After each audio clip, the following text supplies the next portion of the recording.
So hello, and finally we can say welcome to the Midday Live, this time without any problems. So it gives me great pleasure to say my name is Jack Gorst, and alongside me, as ever, is Tech Wizard Simon Crafar, and we're running you through exactly what we've seen, not just today, but also a little bit about yesterday as well, because it's been a crucial test. We're here, of course, on the final day of pre-season testing, and it already looks like that some are pretty much settled and some certainly aren't. There's a lot to go into it, and the reason why today is so crucial for some is because yesterday we essentially lost about half a day. The track conditions weren't ideal.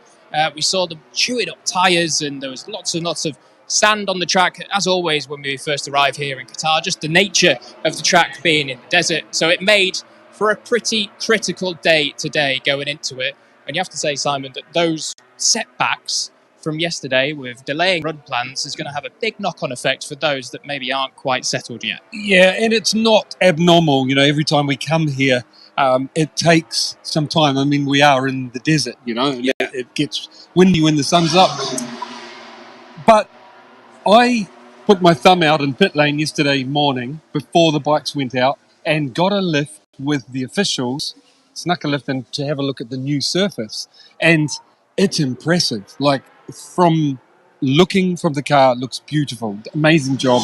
And overnight, they vacuumed the sand up, but it's not the same. They've got to get some rubber down, and it is also during the day, which is not good testing for when they go qualifying and racing in the night, you know. So that's why the day wasn't so important for testing. It was more just getting the track up to speed. But you mentioned tyres as well, and it was rough on tyres. And I thought we could speak to the man that could tell us why, not just why it was tough on tyres yesterday morning, but Piero, we were just mentioning about, thank you for joining us, just mentioning about how yesterday it took time to get the track conditions good, riders happy, and conditions where they could test things, but also we saw some tyres getting damaged early on, you know, with the conditions. Can you explain the first day in Qatar? Yes, this is very typical about this track here in Qatar. Every time the first out with the tires, the track is dirt, there is a lot of sand, so the tire is damaged, it makes more graining, especially in the right side, front and rear. So we need time to clean up the track, then put rubber down to have to maximize the grip. So yesterday it took half a day, I will say, but at the end of the day, the conditions, they were good. The lap time was very, very fast. Yeah, I can see, and now amazing fast. It looks like lap record going to go tonight, like very fast pace. Can you talk us through what the riders think? I mean, I saw it looked amazing, new surface, but what the riders think of it, and also can you tell us about the new tyres that you have for the season?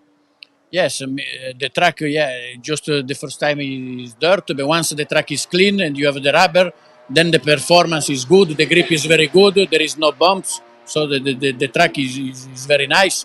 And about tire, this season we have a new compound front, new compound on the rear. It's new technology that we change to improve the consistency of the tire. We didn't look for a better grip or better performance. Just we want to improve the consistency.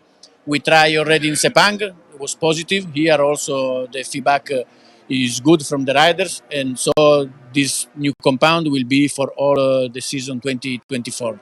And there's more than one, is it right? Over the range of tyres, or just the one at the moment? Yeah, no, this is for the full range, front and the rear. This was decided last season. And we tested this range, we tested in Misano, in Valencia, in Sepang.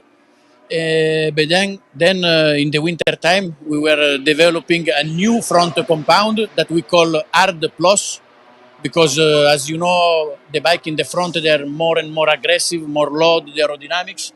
So we developed this Hard Plus. We tested in Sepang for the first time, was positive. So now we test again here, and the results are, the feedback is quite good because it gives them more support. So we will be able to bring it to introduce already in 2024, but starting Jerez Grand Prix, not before. Magic, Piero. I'll hand back to Jack. Piero, just for those at home that maybe don't know the full process that goes into developing new tyres and testing them and then actually bringing them to the racetrack, what's the timeline on like from the very first time that the new tyre is created to then having it full, ready to go in the MotoGP World Championship? Yeah, it takes a long time. It depends if it's the rear or the front. For the front, I would say you need 1 year because the front is about feeling, is about grip, about many things.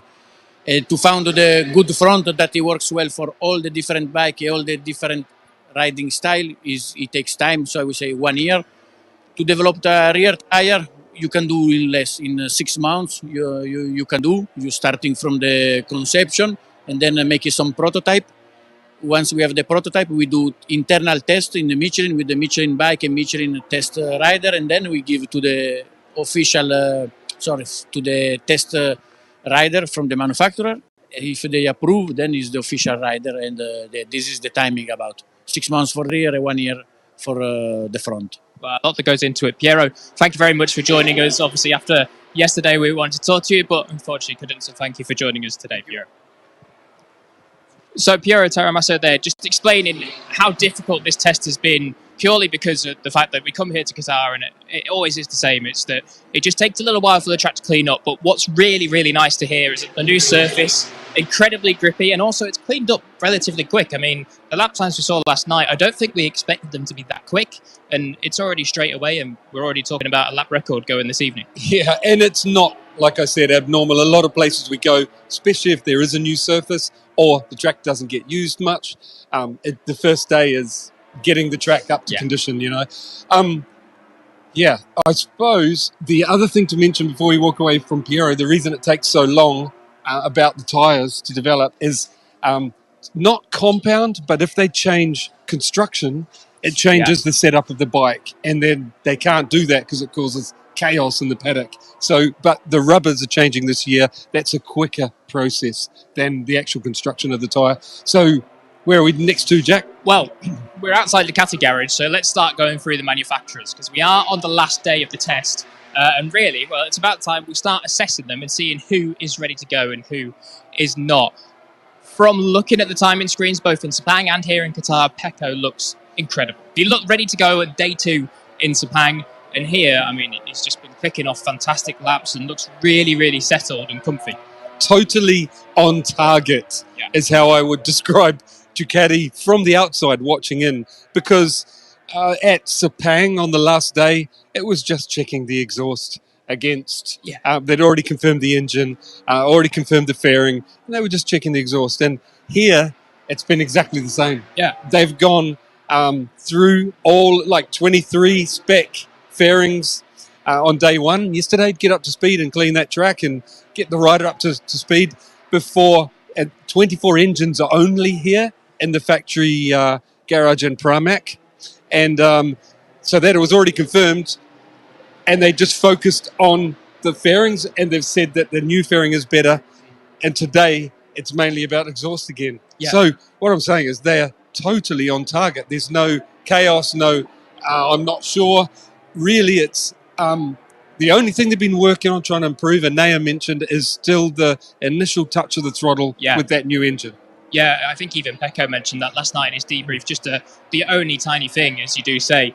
Now, also... One more thing about Ducati before we move on is that all of the 23 Ducati riders, meaning Grassini and VR46, they are all coming on as well. You can tell they are confident. And the ones like Alex Marquez and Bezzecchi that rode the 22 last year said that they felt better yesterday evening on the 23 than they did with the 22. So what I'm saying is Marc Marquez is making friends with it now. I mean, yesterday Marc didn't look good, but I believe he had more because he only used 3 tyres yesterday out of the 9. So and the fastest lap time was on a 20, something like the high lap tyre. So he had more in the bag, you know. And sure enough, he's turned up and showed it today. But what I'm saying is both the 24s and the 23 Ducatis look great. Yeah, I mean, I wanted to mention Marc specifically as well, because it does look like he's now just starting to kick on a bit and push and really show, well, at least starting to show what he's got. We do think there's a lot more to come from Marc on that Ducati as we go through the races during the year. But today, you did wonder, like, is he going to have that kind of spark and go? And, I mean, today he's been up towards the top end of the timesheet for most of it. So it seems as though, not that he was sandbagging, but he's maybe just dumped off a bit of the sand and he's going now. Look, when you said about that, whenever it comes to crunch time, which is now, it's the end of the test, you've got to put everything together and go, you can rely on Mark to pull something out. Something before we move on from Mark is that, look, he's in his 30s now, and from my own experience, it becomes more difficult to adapt. You know, as younger you are, the quicker you can adapt to different bikes, tyres, setups. And you could tell he's not joking. He's not pretending. He's having a difficulty changing from Honda style to Ducati style, which is a different riding style. But he's going to do it. He certainly is. Right. Let's move on from the most settled factory to perhaps one that has the biggest question marks over them. We've spoken about it a couple of times, not just here in Qatar, but also in Sepang as well when we were there for the Sepang test. Definitely still some question marks with Aprilia. I think the biggest ones are with Maverick Vinales and Miguel Oliveira. Miguel yesterday was really deflated, did not have any good energy about him yesterday when he came for interview. He seemed quite frustrated, couldn't get on with the bike. Same problems as in Sepang. And then we see him out there today doing a lot of running with the 23 tail unit, the same as Maverick, who yesterday, when he did most of the day with that, did say they made some progress, but even he doesn't seem entirely happy. What do you see, Simon? Well, the thing is, Aleix says it's a little bit more difficult to ride, but he's very happy with the 24. It's the best bike he's ever had, the RSGP 24, you know. So he's super happy, says it's more competitive, but all of the other two RSGP 24 riders, that is not Raul Fernandez yet. He gets it mid-season. Maverick and Miguel Oliveira are having a tough time making friends with it. So it's obviously, like Aleix said, not an easy bike to ride. But but at least, like, Miguel, I agree, did not look happy, and I hope he finds the way. He was saying it's entry. He can't get the entry and turn. Yeah. And Maverick said that in Sepang. So it does seem like the difficult thing about this new aero, basically. Yeah. Anyway, so quickly to move on to Raul. If you haven't seen the timesheets. Impressive. Just going to turn you up in my ears so I can hear you. Raul Fernandez is flying on the 23. So right before this, you saw me. I had to go and put Massimo Rivola on the spot and say, are you sure the 24 is better? Yeah. And he had no hesitation, did he? He went, no. Hey, the 24 is better. So it just looks like Raul's clicking with his 23. He said front end feel was good right from when he first got on at Valencia. And that's interesting as well, because when Miguel Oliveira tried the 23 for one day in Misano test last year, he liked it. Said the same thing. So fingers crossed for Raul, because obviously Raul had that big incident in Sepang where he fractured his hip and pelvis in 3 places. I mean, for such an unfortunate crash, he had a real big outcome from it. So it's good to see him here 2 days on the bike, and he's on it. Like, he's just got on it and he's gone well. Just so people understand, how's that possible? Basically, the feedback I got from Sepang was the doctor, the specialist, said he's so young, it was like a green, flexed. He said if he was older, it would have gone, but everything stayed in place. It was like it had bent and come back, and just needed some time off to fix a bit better. Yeah, I think just so we don't run over, we'll come across a bit to the right a bit late. As you can see, it is still quite busy, and actually, I think that's Lorenzo Savador. Oh no, it is Maverick now, back on the bike. There you can actually see that is the full 24 bike, apart from the tail unit on that. That's the 23 tail unit. So to have a look, it's not got that under-seat diffuser. It's the more traditional, smooth, standard-looking tail unit. And that's what Maverick's been running all day today. And beautiful looking bike. Really. New front wing, like fairing shape. It's got a lighter, or the tail unit on the 24 you can see on Aleix's in the next garage. That's the only bit that Maverick doesn't like at the moment, but also the bits we can't see, it's got a much lighter chassis. They've got rid of a few kilos. The flex, the stiffness of the chassis got lighter, it's thinner, and swing arm as well. So they've been working just have to tell our guys to watch out because Miguel Oliveira is just about to come out. We'll actually see if we can scoot across and just get out of Miguel's way. The Trackhouse paint job in these lights looks damn good out on track. Does look fantastic. So there you can see Miguel Oliveira then. Crucial hours for Miguel now. He's certainly doing a little bit better on the timesheets at least. We'll have to talk to him at the end of the day and see what it was like with the feeling on the bike. But you do hope that Miguel can find something he likes with it, because when he's on it and riding well and has the feel, he's a hell of a rider. That paint work makes me want to don my Stetson. So let's move on then, because we've spoke about Aprilia for a fair old while. KTM. It's still difficult to read because we don't know exactly where they are, do we? But we do believe that KTM, once they actually get into race trim in the race here, just in a couple of weeks' time, that they're going to be pretty close to Ducati. And I think it also says a lot about where KTM are at the minute, that this place, which is usually a bit of a bogey track for them, there's not really any complaints, no big ones anyway. The KTM, as always, have touched all areas, really having a big push.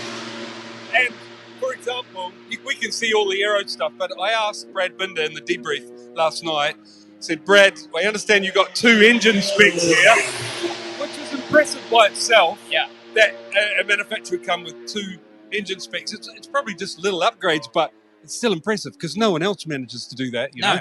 And then I said to Brad, is it good? Are you happy with it, the torque delivery, etc.? And he said, it must be, because I can't feel any difference apart from it gets to the limiter quicker, meaning it accelerates harder. Yeah. So they've done an awesome job. So the thing is, I really feel like they've improved in lots of areas, but we haven't seen it, and I fully expect it, and I could be wrong, but I really expect KTM, you know, right when crunch time comes, which is now, the last couple of hours and the race, to go, this is what we've got, you know.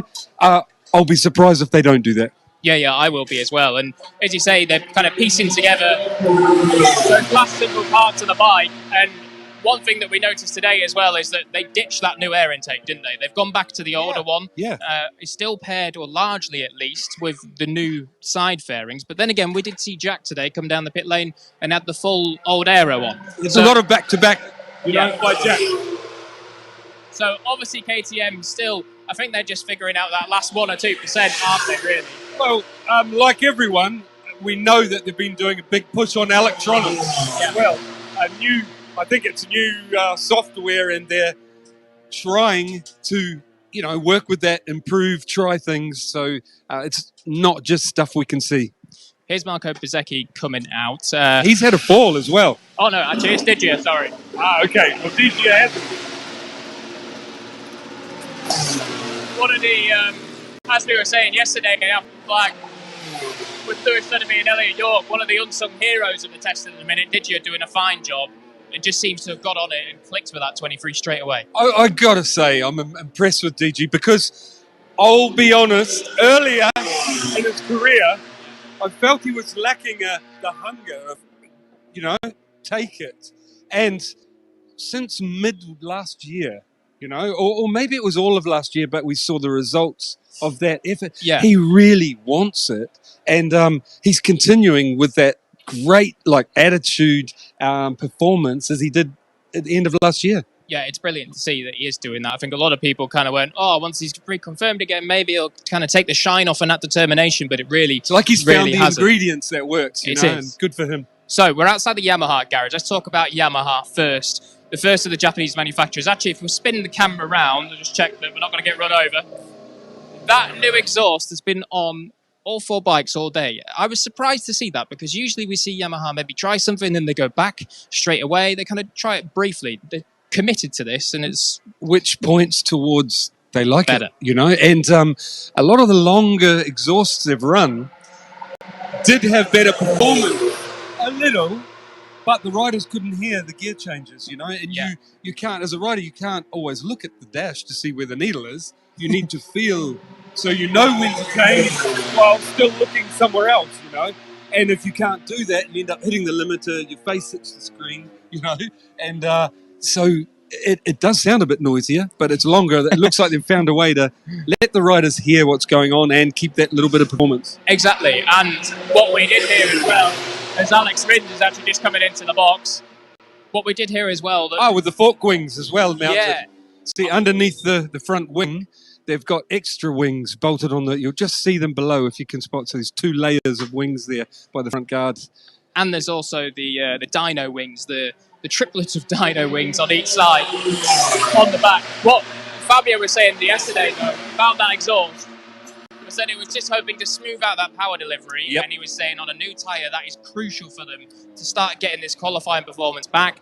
So if that's better, fingers crossed there's a little improvement there. Yeah, exactly. It'll be a little improvement, but you said a point that is so important in MotoGP, and that is the torque delivery, the power delivery. As they come off the corner, if it's got any steps or anything that can break that traction, because there's too much power for the rear tyre. Yeah, absolutely. I mean, we know these things have too much power with 300 horsepower. It's a bit silly, really. Good news, Alex Rins, actually, I think he was up to about 4th on the timesheet just before we jumped live on air here. I'm not sure what the time was, but I guess it's around the 52.4-ish range, which is a decent step forward from what he managed yesterday. Now, we're coming on to the last manufacturer, Honda, down this end of the pit lane. Honda still, definitely, there is still a massive improvement at Honda, but we come here, and not that frustration is creeping in, because it's not. But they are definitely, they're away from the Sepang test vibe of, we're a second quicker, really good. And now they're back to, no, we still need to do work, we're still a second behind.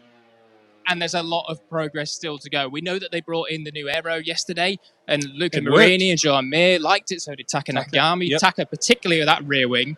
So hopefully we'll see what that has when they manage to come back here in a couple of weeks' time and take what they've learned from the test. I think they're right saying that they've improved. We can say this about both Japanese manufacturers. Yeah. They have improved. And they haven't for a couple of years, made a good step forward with aero, performance. Both bikes are faster, the Honda and the Yamaha. As we're watching Johan Zarco come in with an all-black bike. You can see not the Castrol, but front wings there. Yeah, they're the new ones turned up yesterday. And that double-stacked rear wing on the back, a pretty big beast there, sat on the tail unit of that Honda. But that was the piece that Taka Nakagami said yesterday was giving them much more rear contact on the brakes, which obviously we know that they need to use the rear tyre a lot on braking to get it stopped, but then also the front wings as well, which they did say was better. Yeah, so this is what you get used to at the tests, doors going down as the rider comes in.